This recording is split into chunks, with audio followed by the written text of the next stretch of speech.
think we can start. So is that okay?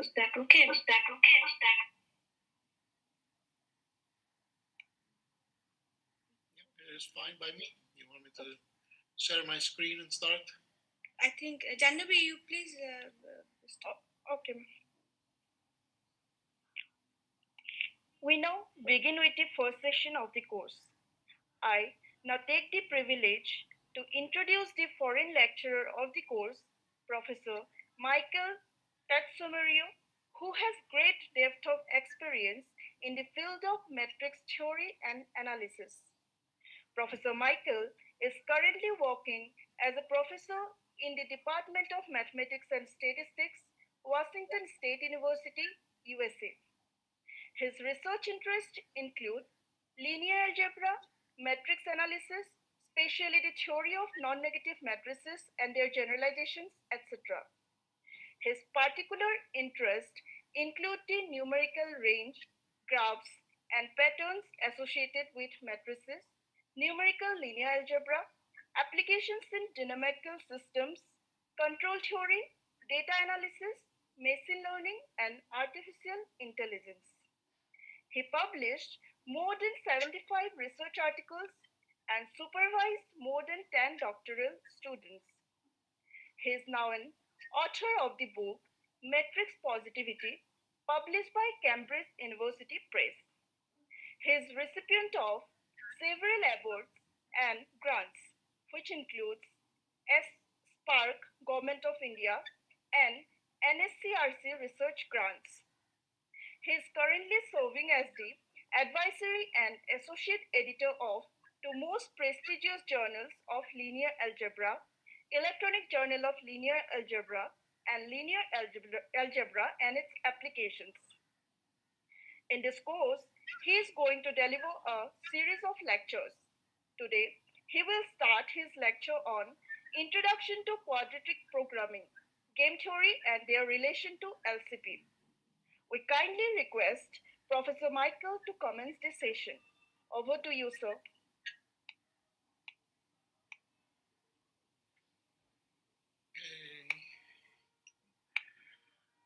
All right, so let me share my screen.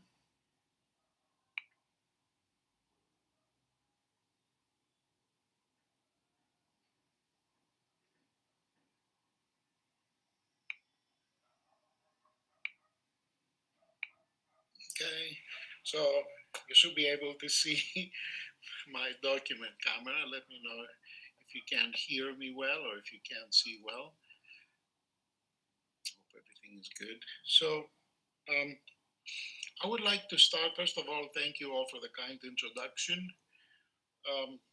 As you probably gathered from the description of my career, I'm a matrix theorist. I work in matrix theory, matrix analysis, linear algebra, whatever you want to call it. And my interest in the linear complementarity problem kind of emanates from the fact that I've worked throughout my career on many classes of matrices that are associated with non-negativity. That doesn't necessarily mean non-negativity entry-wise, although many times it is. There are other kinds of generalized notions of non-negativity. They're all related one way or another. They're all comparable. And the strength of the theory manifests itself in many applied problems of today's world, including optimization problems like the linear complementarity problem. I would like to start with, I always start my lectures and courses and everything with a plan. So just give you a few ideas and a description of how I envision these lectures, at least on my part, to go by. We'll set up the LCP, and By that I mean, well, kind of formally define the problem. I'm not an expert in the intricacies of the LCP, but I do know how matrix theory applies to it.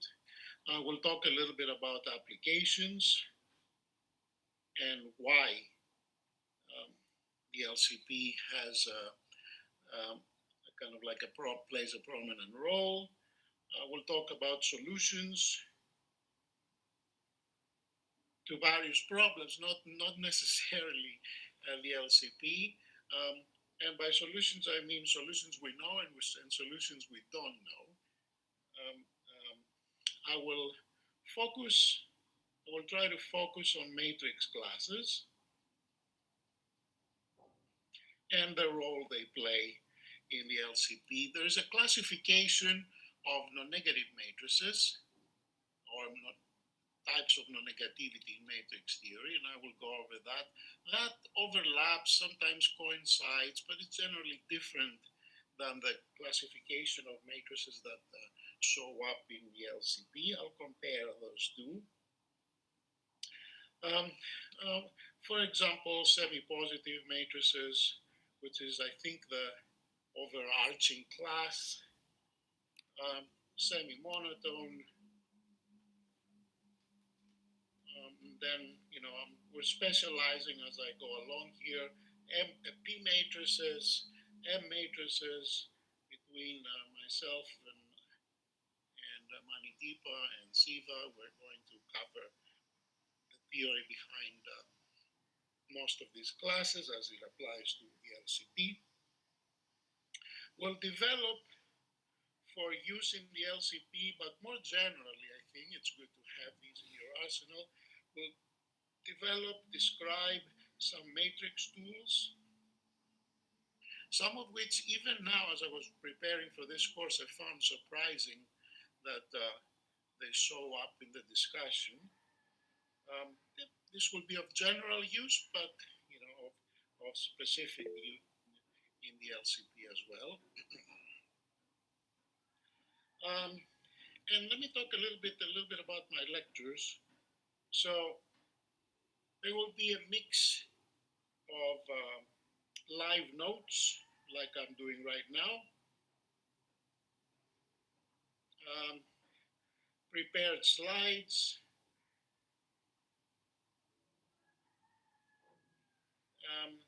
and kind of like an open forum when we have kind of a review class or what you call a tutorial or a discussion session.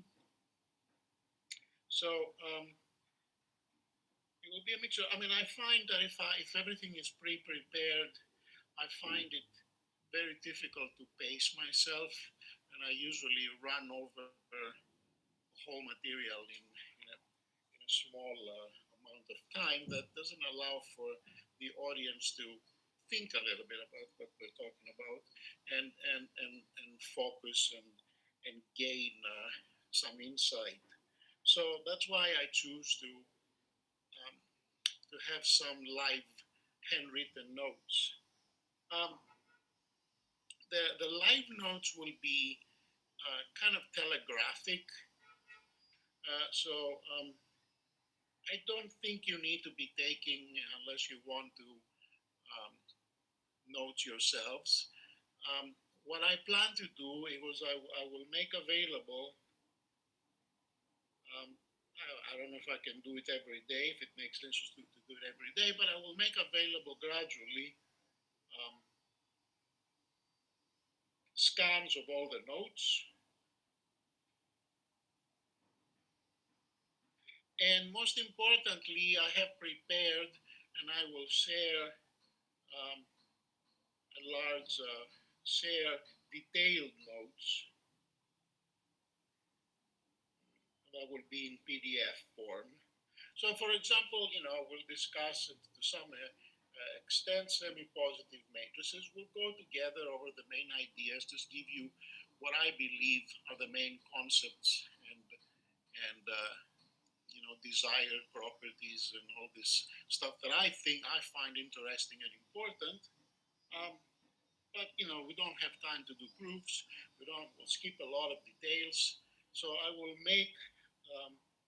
will make a much larger file that that collects everything I know about semi-positive matrices, including proofs and references and so on.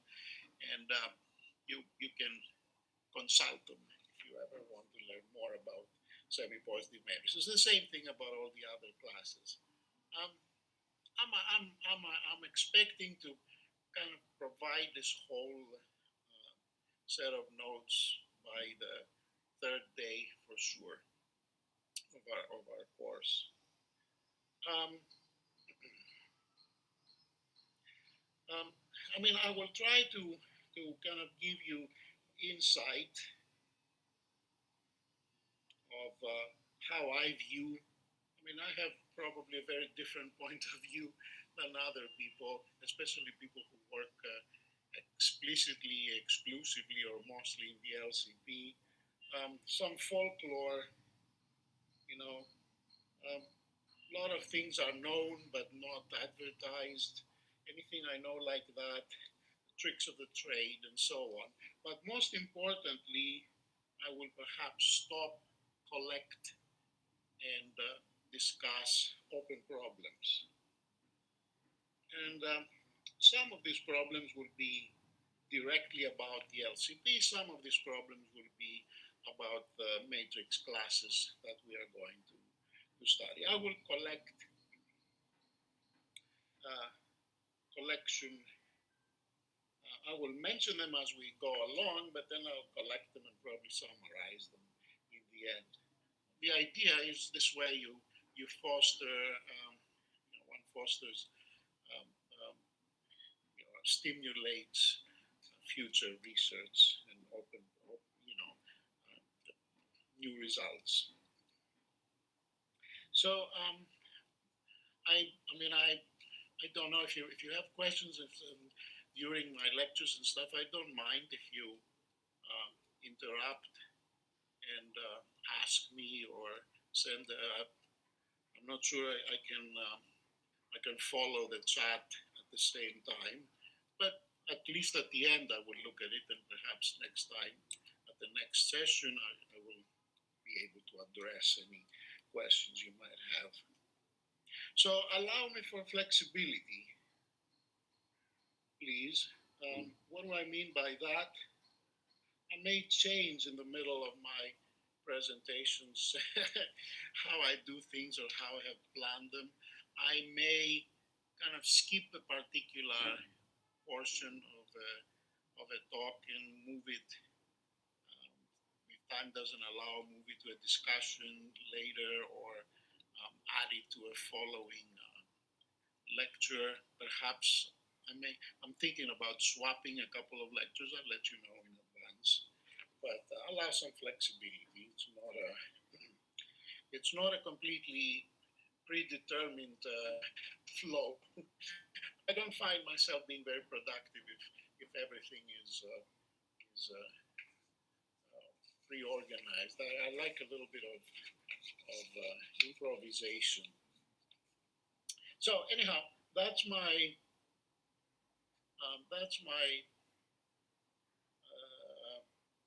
introduction to or explanation as to how this is going to go along.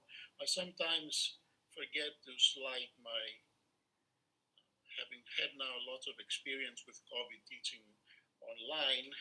I've gotten better, but sometimes I forget to slide my notes enough for everything to be visible in the camera. So please yell at me.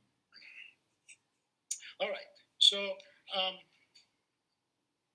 let me now get into the substance of what we will be doing. So I mean, for me, the LCP was always an afterthought. I mean, I read about it as motivation. There's the main references, which I will summarize in a second, or maybe in the next lecture. Mention and have chapters in the LCP. But it's let's review what the LCP is. I know many of you are very familiar with it. Let's just for all of us to be on the same page, just for the record, write down what the LCP is. So we're given a matrix and a vector. Okay, so here's a vector Q in Rn.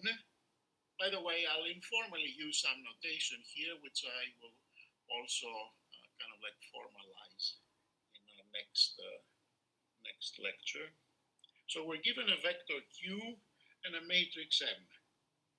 So I will use the notation M sub n of R for n by n matrices out of the real numbers. So we're given those and we're asked to find a vector Z, or Z I should say, since I am mostly educated in Greece and Canada, a vector Z such that,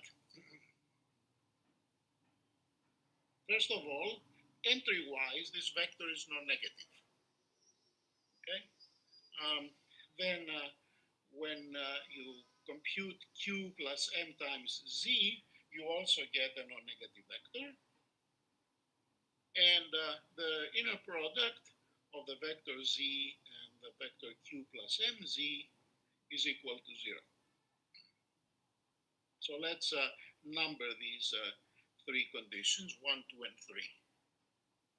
When the first time I looked at such a system, the thing that struck me as the most difficult thing, of course, is the third condition, right? Because you have two non-negative vectors and you want them to have an inner product equal to 0, which means, it goes without saying, that whenever one of these two vectors has a positive entry, the other vector has to be 0, right? So they should be complementary, their supports should be complementary, and that's what kind of like gives the name to this problem. So we want to find that, or show that there isn't one, that no such Z exists. There's no guarantee that this problem has a solution for every Q and M. So we'll denote this, or we'll kind of like shorthand. I'm trying to use, as many other people use different notation. I will use the most common one, and that comes out of the book linear complementarity problem of Koppel, Hang, and Stone. That will be my main reference. So a little bit of terminology with respect to this problem that we will occasionally use. It's mostly common sense terminology. So first of all, Z satisfying 1 and 2 is called feasible. Okay, we'll call such a Z feasible. And the collection of all feasible Z's is the quantity vector Z for the feasible region of all the feasible vectors. I won't write that down. It's self-explanatory. It's common to give a name to the vector Q plus MZ. So I'll call it W. So let's define W as Q plus MZ for some given Z. And it will have entries, let's call them W sub i's, from I equals 1 up to N. Then 3, the third condition, so is equivalent to saying that Z sub I times W sub I, when I put a subscript, I mean the ith entry is equal to 0. Okay, I'll just mention that for all I equals 1 to up to N. And that's the complementary vectors. that's what gives the name to this particular problem. So really what the problem is to find feasible vectors that are complementary. That's feasible vector Z, and so that Z and W are complementary. So that's the name of the game here. I'm not going to I don't think I need a name for the feasible set. I will call solve the set of solutions of LCP with Q and M, the set of solutions, which could be empty.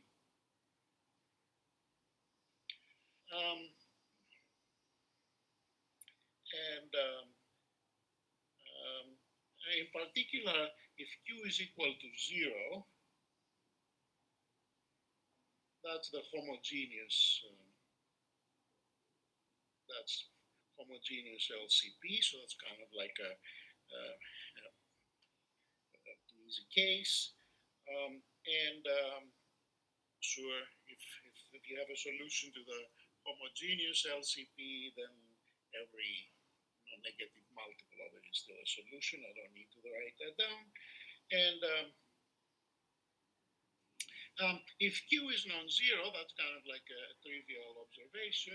If Q is non-zero, is non-negative, of course, the problem has a solution, and here's a trivial solution, right? It's the solution of 0M, right? The trivial solution. So that's some pretty straightforward observations. Now, let me move on to the next page here. As I said, I will, Michael, just a minute. Yeah, go ahead. So the last line in the previous first is 0 belongs to solution Q comma N, whenever Q is not. Right. Thank you very much. So, as I said, perhaps tomorrow morning in our work, I'll scan these notes, so you don't feel obliged to be copying everything I write down. All right, so why the LCP?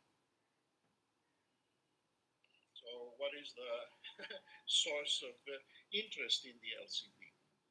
Well, it was conceived as a unification of linear and quadratic programming. And I will go through the motions of kind of like showing to you what this means and how the LCP naturally arises. So here's quadratic programming. A few words about it.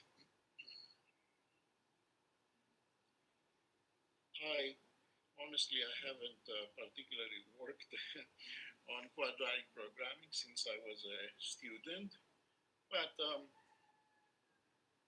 it's something we encounter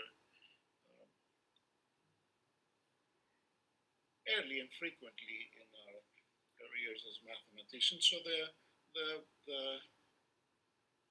task is to minimize an objective function, call it f of x. That's of the form C transpose x plus 1/2 x transpose q times x, a quadratic form. Subject to, I'll tell you what all these things are in a second, subject to some constraints. The constraints are that a times x is greater or equal than some vector b, that x is non-negative, and here's the qualifications here. Q is symmetric. It's a symmetric matrix in M and R, so real symmetric matrix. A doesn't have to be square. make it m by n. B is a vector in Rm for given vectors, and C is a vector in Rn. So we want to find the x that minimizes this objective function. So that's the prototypical quadratic programming. And of course, if q is equal to 0, then we get linear programming. Okay, so that's kind of like the generic description of quadratic programming. So some facts that will bring us to the LCP. Okay.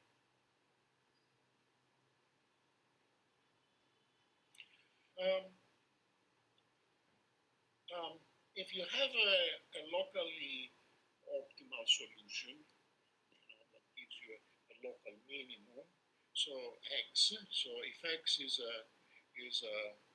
locally optimal, I mean, there's no reason to expect that in general there'll be only one global minimum for this function.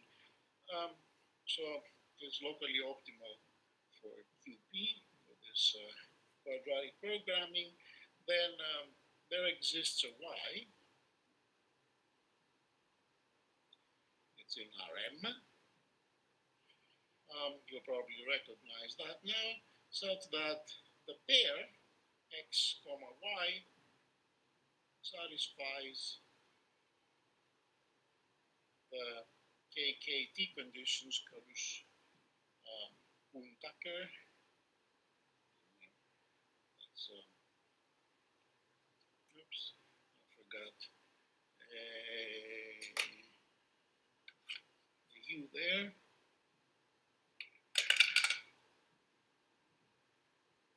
The conditions. What are these conditions? The conditions are as follows. If U is the vector C plus QX minus A transpose Y, then that's non-negative. X is non-negative, and X transpose U is non-negative. Sorry, it's actually equal to 0. These are the conditions. And for the vector V,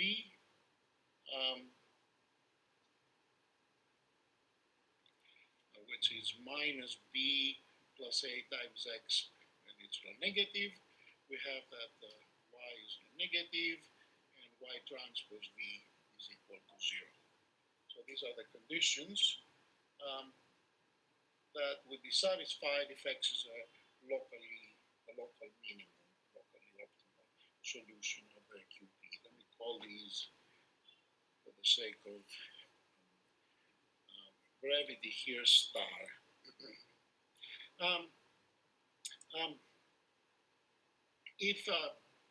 So that's one fact. Another fact, if Q is, in addition to being symmetric, if it is positive semi-definite, I'll abbreviate this by PSD. Well, that actually means that f of x is a convex function.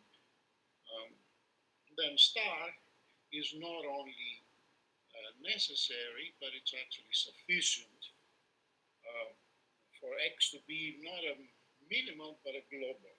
Then star is in fact is also sufficient for x will be a global solution, a global minimum, global solution to the quadratic programming problem. Okay, so that's quadratic programming. What does it have to do with linear complementarity? We can transform essentially these KKT conditions into the language of what we defined as an LCP. Okay, so here is what you can verify it's true. So notice, by that I leave it to you as an exercise, we notice that star, KKT conditions, define an LCP. The quest of the X that satisfy the U and the B that satisfy star define a linear complementarity problem. That's the LCP with vector Q and matrix M, where Q is C minus B, the given vectors, and M, you just multiply out, that's what happens, is Q minus A transpose, and 0. So this is a 2 times n by 2 times n matrix. So it's a larger problem, but it's really an LCP. So it's some form of linearization, if you want. That's how I view it, of the quadratic program. M is not symmetric, not necessarily symmetric, unless Q is. It's what they call bisymmetric, not that it will enter our discussion. Bisymmetric means is of the form, of this particular form. I'll write it parenthetically here. If it's G and then minus A transpose H, where G and H are symmetric. So it is, because the zero matrix is symmetric and Q is symmetric, so it is a bisymmetric matrix. So nevertheless, the important thing is that we've translated the quadratic programming model into really an LCP. Okay? So, in fact, Hello. you can. Does somebody have a question? Hello. In fact, if Q is positive semi-definite, then M is positive semi-definite. So we have in that instance, we have an LCP with a positive semi-definite matrix. So There are some. just Go ahead. Aisha or someone want to ask something? Hello, Vijay sir. Yeah. Could you please again tell us about bisymmetric? Oh, okay. Yeah, it's not anything that will come into our discussion. This particular matrix M, I just want to observe that it's not symmetric. Unless Q is symmetric, and an A is trivially 0 or something. So it's not a symmetric matrix for sure, right? What it is, though, it's of the form. There's a minus A transpose in the 2-1 block and an A transpose in the 1-2 block and an A transpose in the 2-1 block, like it is for this M. And then the diagonal blocks are symmetric because Q is symmetric in the definition of the quadratic programming model, and then 0 is of course symmetric. So it has this form, and these are called bisymmetric. Don't ask me why. They're known as bisymmetric matrices. I don't recall if we'll ever, this will be significant in our discussion. It's just so that when you hear words here and there, they don't necessarily mean anything. They don't mystify you. All right. So. There is an important special case of the quadratic sub-case, important special case, and I think this will come up in our discussion later on when we study methods, when we review some of the basic methods to solve the LCP. An important special case is is when x greater or equal than 0 is the only constraint. Sorry, Michael, that seems to be one more person. Yeah. Somewhere. Yeah, so the matrix M, the 2-1 block should be A or A transpose. I think it's O. I think it's A transpose on both. All right, thank you. Yeah, I might have a typo but in my notes, but I think it needs. The difference is that there's some kind of skew symmetry there. That it's the minus sign, but I can double check quickly. No, you're right. You're right. It is not. So let me fix it. So there shouldn't be a transpose here. Thank you. That's what happens when your when your vision is deteriorating. All right. Okay. So remember the quadratic programming had two conditions: that x is two constraints, that x is non-negative, and also there was an ax greater or equal than b. Okay. So sometimes the second condition is not present, is not necessary. So there's no ax equals ax greater or equal than b condition, and we get a variant of quadratic programming. So it's the only constraint, and the problem is, and the objective is to minimize f of x, c transpose x plus x transpose qx, subject only to greater or equal than 0. Right? So I mean, this is what should I call it? I'll call it QP1. This is a variant of the quadratic program. So it turns out that if Q is a positive semi-definite, if Q is positive semi-definite, then this new variant QP1 is equivalent, or can be expressed as the LCP problem with vector C and projective matrix Q. Okay, so Q is symmetric by assumption, right? So in addition, assuming that it's positive semi-definite. So that's a type of quadratic programming problem that appears frequently in many applications, including engineering applications, and I'll mention it here. As I said, I mean, it's strategically included in my discussion because later on, when we discuss methodology for the LCP, we'll look at some of these special cases. All right, so that's one.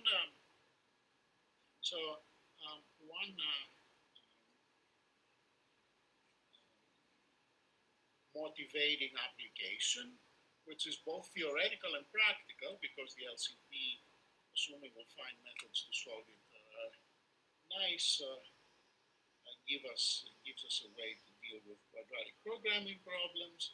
But it's also theoretical, because as I said, it kind of provides a linearization technique for a nonlinear problem. Okay, so one more application I'll mention. I know I'm almost running out of time here. We're supposed to finish in the next 5 minutes or so. I'll try to. Oh my goodness, there's lots of stuff to write.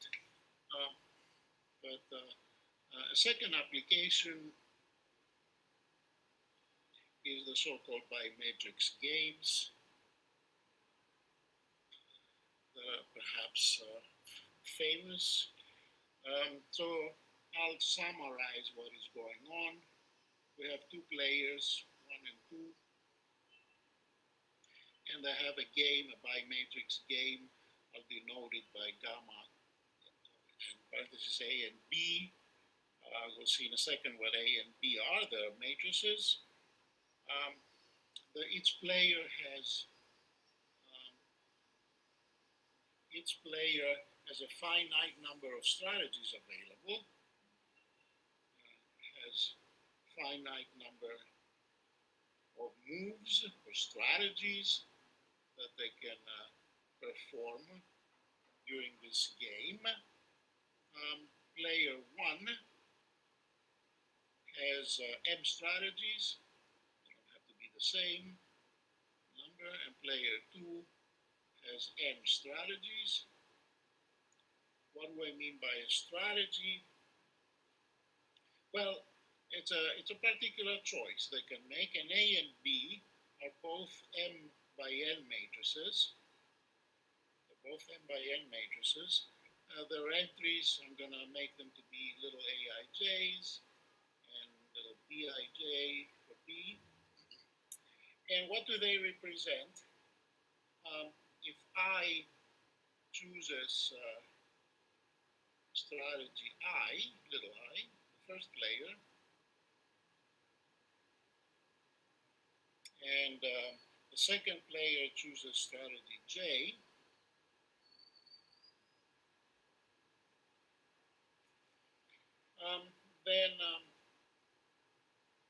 then the cost of I is aij, and the cost to the second player is bij. So the matrices A and B are matrices of cost, and each player has a collection of moves. It's called a mixed strategy. So X is a vector in Rm, x1 to xm. I'm rushing a little bit here, where x by is the probability of I, of the first player, choosing strategy X and I among its M available strategies, and a vector Y, which has entries y1 to yn, and y sub I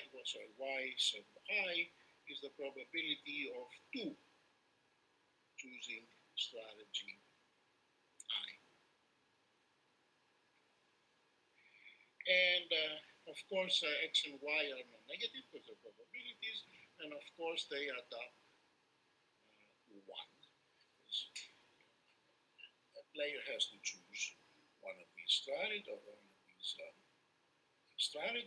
and then X transpose AY, and analogously X transpose BY represent the expected costs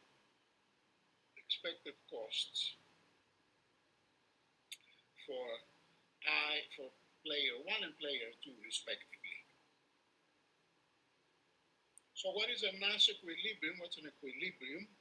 It's called the Nash equilibrium. I'll denote it by X star, Y star, because these are it's a particular choice of strategies, mixed strategies. The definition of it is that with these particular choices, neither player gains anything in the cost by changing the strategy. So they're kind of like optimal for both.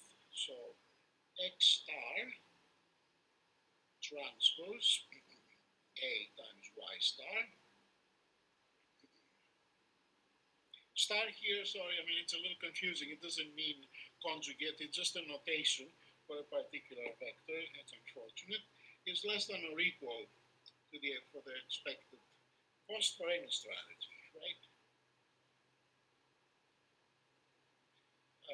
So actually, this is just for all X, because this is an optimality with respect to the first player, but it's also optimal for the second player.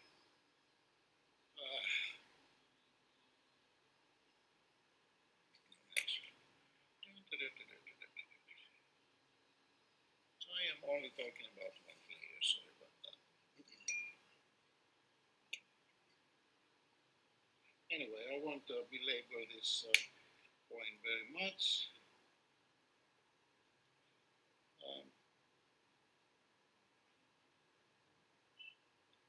So it's optimal for every x and for every y. Um, so the game theory famed result that such a Nash equilibrium exists, always exists.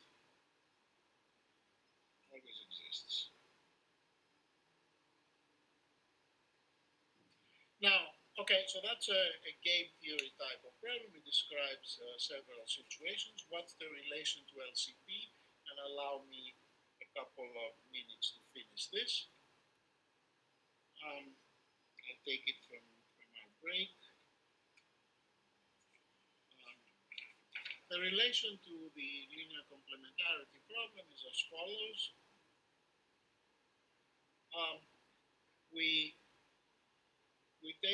You can take A and add to it a quantity to every entry. JMN is a matrix of all ones. So you change your B, your A and your B by adding, actually let me make this alpha and make this beta. So we add alpha and beta to every entry of A and B respectively. Alpha and beta are positive. Okay, wait until this. So now alpha and A and B are positive matrices. This does not affect the Nash equilibrium. If you do that, it stays the same. We define a set of conditions. The vector U is minus En plus Ay, and the vector V is minus En plus B transpose X. These are all ones columns. Em is the all ones vector in Rn, En is the all ones vector in Rn.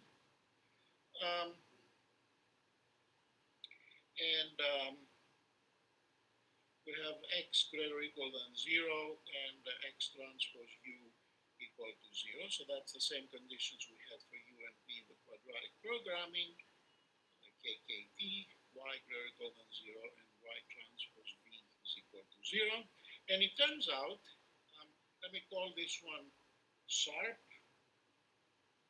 It turns out that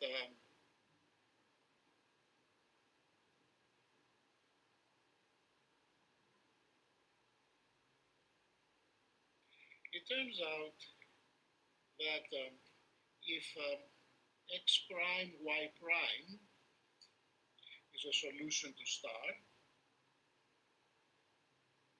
sorry, to sharp, okay?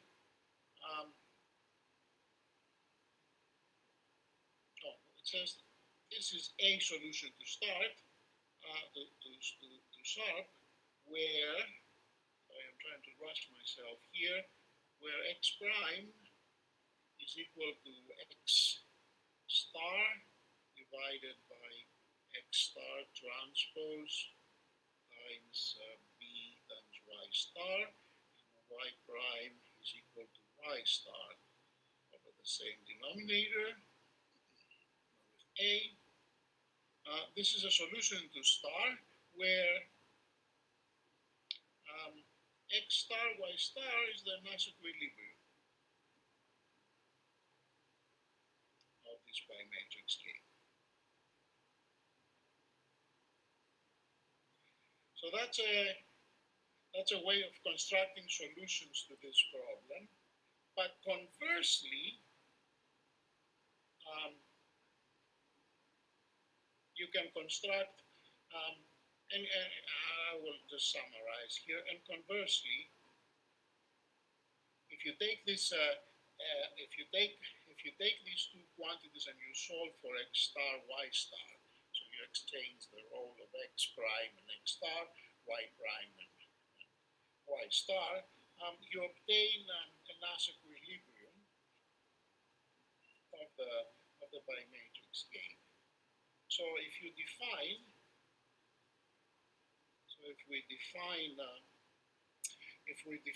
Q, that's actually quite cute how this is accomplished.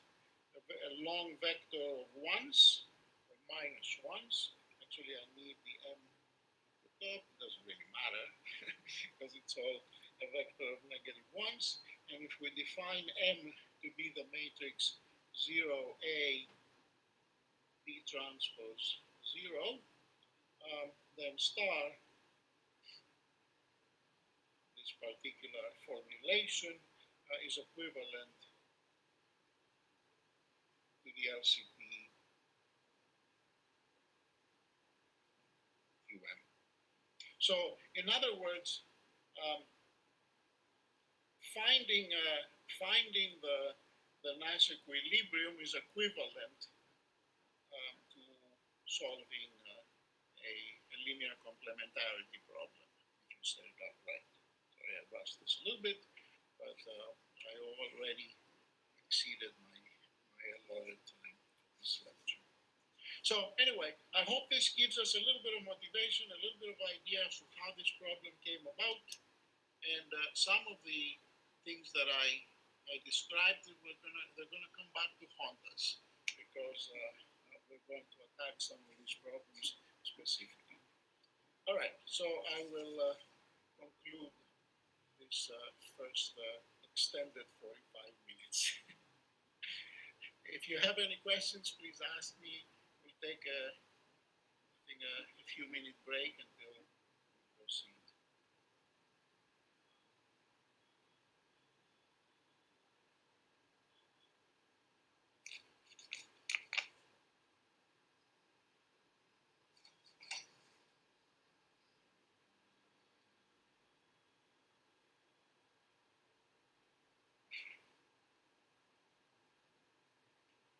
Anybody have a question?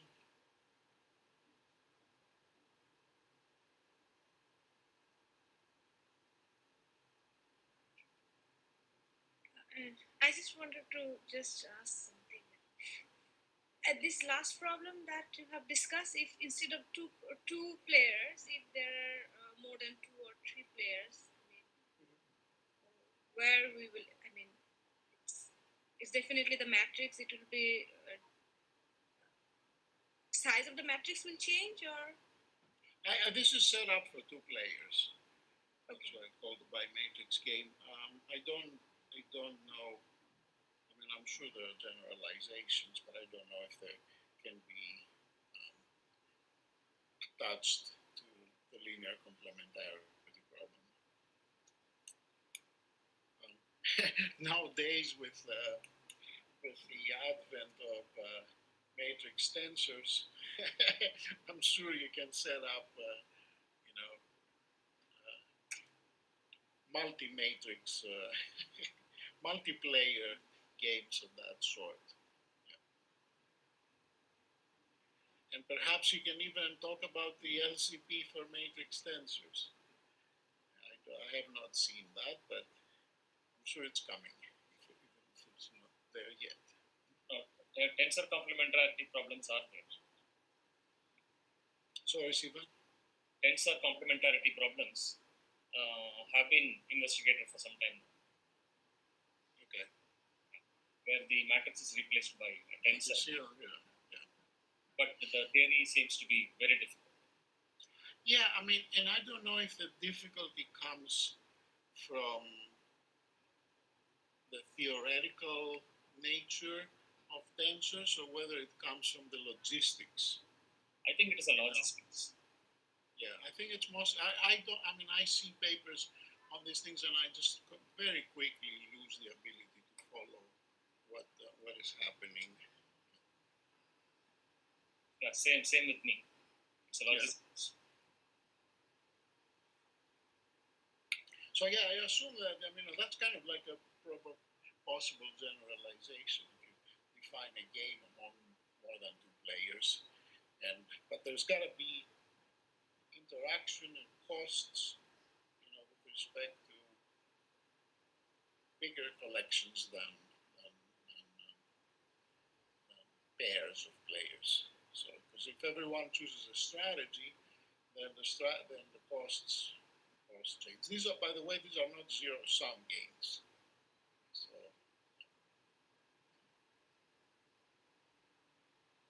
anyway, let me know when you guys are ready for take a little bit of a break.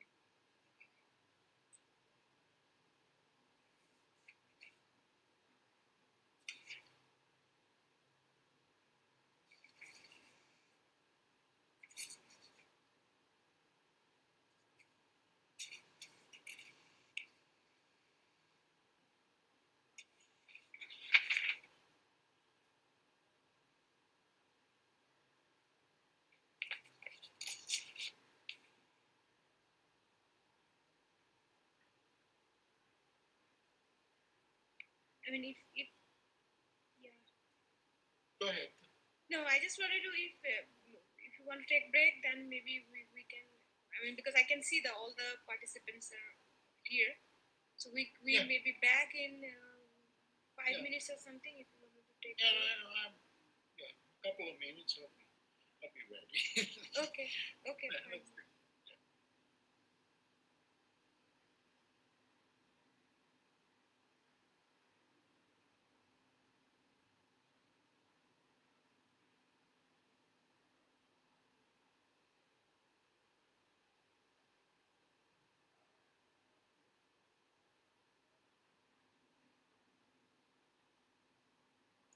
Manideepa, Yes. Yes. yeah, we can go for a 10-minute break because he has given a talk for about almost an hour to regain his breath. Okay. Okay. Yeah. Maybe then we can meet again at We 9:10. Yeah. You want a 10-minute break? I'm fine. Yeah.